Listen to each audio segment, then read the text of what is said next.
We have been speaking about the impact of artificial intelligence on IT, and in fact, we've got an exclusive chat that is ongoing. Neeraj is speaking currently with Vishal Sikka, the founder and chief executive officer of Vianai Systems. Listen into a portion of that conversation.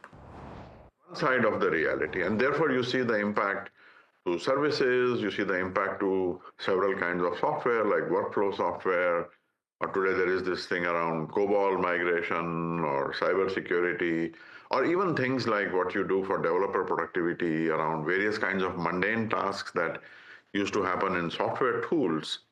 Those are, more and more showing up inside the AI, inside the LLMs. And therefore, again, the productivity of one person or two people doing something with that AI far exceeds now what was possible to do before by one or two people. And they might end up replacing the work that used to happen with a team of people. So this is one way of looking at it. The other way of looking at it is that using this profound improvement in productivity, this profound capability, you can do things that we were not able to do before, that we can do unprecedented kinds of things. And I have also given examples of this. And in particular, I'll repeat one that I have spoken about recently. This comes from my company, Vianai's work. One of our customers in the Middle East is a distributor of home goods, from FMCG companies. And one very large global FMCG giant recently decided to shut down operations in a country where this customer of mine operates. And they operate in several countries, but this is one of those countries. And what happened was that the shutdown of the factories means that all those goods have to now be imported. And so that changes the entire cost structure and so on. And so what they did was they used our product. We have a product called Hila, which not only lets you have conversation with transactional data, and we guarantee correctness of the results and no hallucinations and all that, but you can then start to ask composite questions, which can layer 7, 8, 10 questions underneath those. So you can start asking questions like, hey, if the cost of this went up that much, and if the cost of that went up so much, what would that do to the profitability? Or find me 10 areas of how to reduce costs, so things like that, which then break down into large chains of reasoning and then give you a composite report, which would have otherwise taken a team of people weeks to do. Right. So this customer of mine, Neeraj, was able to, in a 2 or 3 days of analysis, they ran a whole bunch of scenarios. And I asked him, he was presenting to one of our events where a bunch of prospective customers were present. And he said that we decided to exit that country. And I was shocked by that because I didn't know that until he actually presented it live in front of our customers. So I asked him later, when did you decide to do that? He said, after 3-4 days of analysis, we realized that there is no way this can be profitable, and therefore we just exited the country. So I asked him, how long would it have taken you to do this otherwise? And he said, probably a year. Because, you look at the quarter, at the end of the quarter, and then you say, oh, what is happening in this country? Let us put some corrective measures in place. Then you do another quarter, and again, nothing happened. And so by the time you have realized that, guys, this is not going to work, we are getting out of this country, a whole year has gone by. Instead, you do this analysis in 3 days. So my point is that we can do these new kinds of things that were simply impossible to do before. And I feel excited about that, instead of looking backwards on things that we used to do. Most certainly. And maybe which is why you said that don't panic about job losses, because AI will create applications and roles we can't yet imagine. But I would like to maybe try and understand this from two perspectives, Dr. Sikka. One is the impact on I can't call them legacy IT companies, but IT companies that have been there for a while, one of which you headed for a brief period, and then the people who work on those companies. Now, the question is, sir, that if an average IT service firm has X quantum of revenue over the last 5 years as an average, do you reckon AI and tools developed by Anthropic, by some of the other LLMs, can it upend the business model that the revenue will go off and collapse? Or do you reckon these companies can figure out ways wherein with lower employees, they can still grow higher? Neeraj, my perspective on this, it's guided by one of my teachers, Alan Kay, who says that the best way to predict the future is to invent it. So I don't believe that these things just happen to us and, what can we say? This wave came and it took us and we got affected by it. I think it depends on us. And I'll give you an example. You and I are talking on television right now. And I am talking from my laptop, having a live conversation with you across 7 continents, across 7 seas. And this was impossible 30, 40 years ago when I was a teenager, when television first came.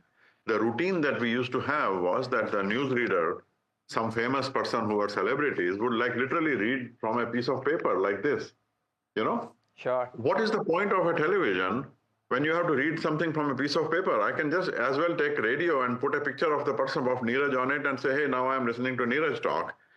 But by the time television could do the kinds of things that we are doing now, or MTV, or live telecasts of cricket matches, it took a while for us to understand the power of the medium.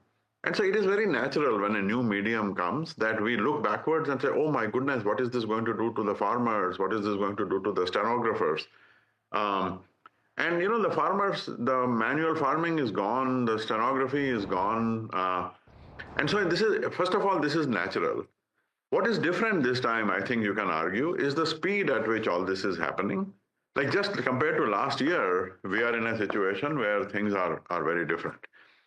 Which means that I was talking to the Prime Minister about it some time ago, and he mentioned the stenographer example, by the way. He said, we used to have armies of stenographers sitting inside offices. Now they are not there.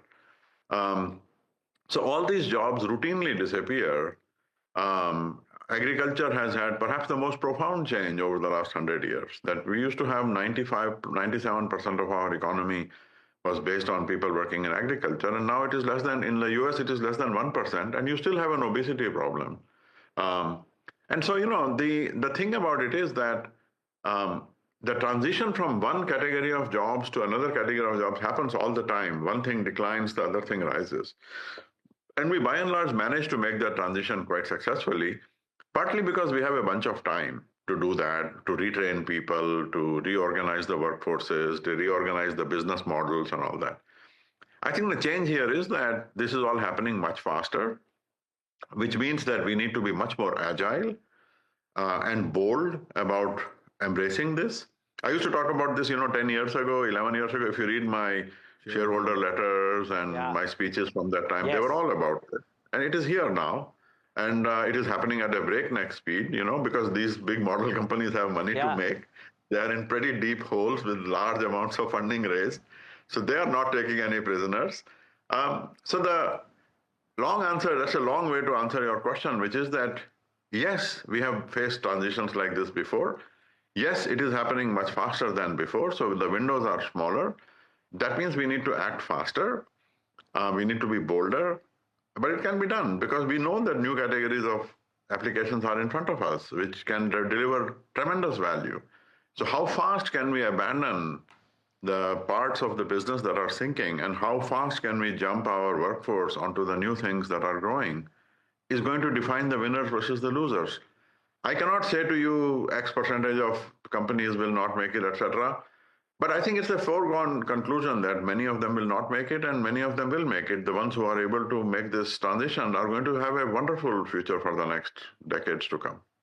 Got it. So very, very bottom up, very, very company specific. Some IT service companies as well might reinvent themselves and really turn out to be winners, I presume, is what they have to. The layman in me is understanding this. Am I correct? Absolutely. And this is what I am working on. I am not interested in building yesterday's companies. I am interested in building a next generation company which can thrive with this kind of a thing, because enterprises will always need help. And like you said earlier, enterprises are complex. So how fast can we reorganize ourselves and get our, act together in terms of training and skilling people, building the right business model and all of that, which is not easy, especially the bigger you are, the more complex it is. Most certainly. But it has to be done, and it has to be done fast. The argument that some of the existing business models still have a moat because at the complex, high-stakes environment, people may not want to risk completely transitioning to AI-led work, and therefore that legacy ERP system might sustain for a bit. Is that a valid argument, or are there holes in that argument? I mean, the transition always takes time. You know, Waymo, we have Waymo now. They did 15 million or so rides last year. It's an astonishing engineering development. That's It's true. an incredible achievement. And yet, you know, the DARPA Autonomous Driving Challenge was in 2006. That was 20 years ago. A friend of mine, Sebastian, made his car at the time. It takes time It takes time. for this adoption to happen. That is true.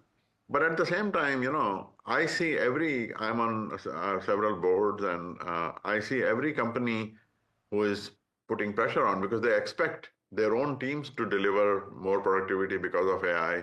They expect their suppliers to deliver more productivity because of AI. So they are demanding these, these efficiency gains already. So this is all happening now already. So it is an urgent situation, no doubt, but it is something where there is clearly a vast new horizon in front where we can thrive. Got it. Got it. Dr. Sikka, at this recent AI summit conversations, you praised the government's proactive stance on ethics, deepfake regulation, and safety, I presume.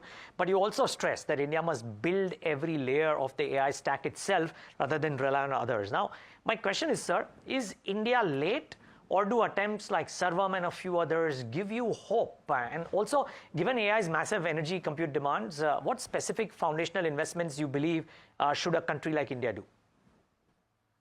So I think that India is too big and too important to the future of the world that we have to have a stake and a key position in every layer of the stack. This is, to me, an absolute must. This does not mean that we become insular, obviously. This is far from it. We have to embrace every partner, every great provider that is out there that can play a role in the AI of the future. We have to define the boundary and how we bring in other technology in there. But over time, there is no doubt that all the 5 layers, we have to have our own say in those. We must. Second thing is that it is still very early. This whole idea that, you know, we did not build a foundation model and all that, I don't believe that. I don't subscribe to that idea. I think that there is a long way to go, whether it is in energy consumption or in the inherent safety and safeguards in the technology, bias in the data, appealing to low resource languages and people in underserved communities. When it comes to correctness and the ability to do reasoning, represent world models, you know, the physical models, activities, and so forth. There is so much to be done in the decades to come that we have to both create workforces that are able to thrive with what we have today and build things like Sarvam, like you mentioned, which is an amazing initiative. But at the same time, we also have to do the leapfrog and go build the next generation of technology, which is a lot about, you know, power efficiency, about correctness. I mean, you know, I was just having dinner before I got on this call, and we eat, you know, 1,500 calories, 2,000 calories in a day. That's like 15, 20 watt. The power part, that's a 100-watt light bulb, basically. 2,000 calories is like a 100-watt light bulb. And out of that, 20 watts or so goes to our brain, to our nervous system. That's it, 20 watts. When I shut down when my laptop goes on sleep, it is basically consuming that much power. So there is so much gain that is still to be done. It's still like, Got it. It's like the first over of a T20 match, you know. Okay, not necessarily a 50 over the test match by 2020, but even that is good enough these days. Yeah. No, just one last question, Dr. Sikka, if you have the time, just one more question. Yes. A countless Sure. number of Indian tech employees where the concerns run sky high about what is it that they should do, or for that matter, any employee who's got a tech future. Everybody needs to be tech enabled now. But let's say the software company employees in particular and employees in general. What is that one or two pieces of advice that you would give for them to reskill, upskill, or skill themselves at the start of the career to make the most of this wave, if I can call it that?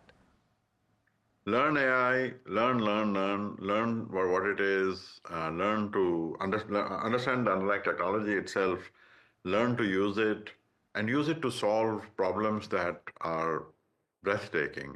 Like when this customer said to me, we have one of our customers, which is a massive company in India. One of the things they use my software for is to shrink down the time it takes to do reporting at the end of a month from 15% days to 5 minutes.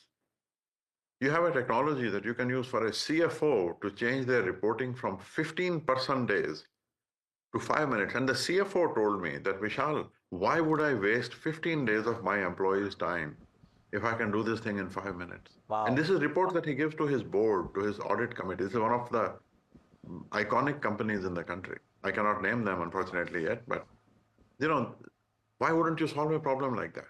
Or like the protein folding that DeepMind did, or all these amazing problems that are out there in healthcare, in agriculture, in manufacturing. Learn AI, learn to use AI, and use it to solve unprecedented problems. I think there is so much that can be done. Solid advice. Thank you so much, Dr. Sikka. Lovely talking to you. And maybe during the course of the year, once this wave has passed grade 1 of its ferocity, we'll get a chance to talk to you again and learn more from you. Thank you so much for today. Absolutely. Thanks so much, Neeraj. Thank you, sir. And viewers, thanks for tuning in. Thank you, Dr. Sikka. Really appreciate it. Awesome. Thanks, Neeraj. Bye. Thank you so much. Bye-bye.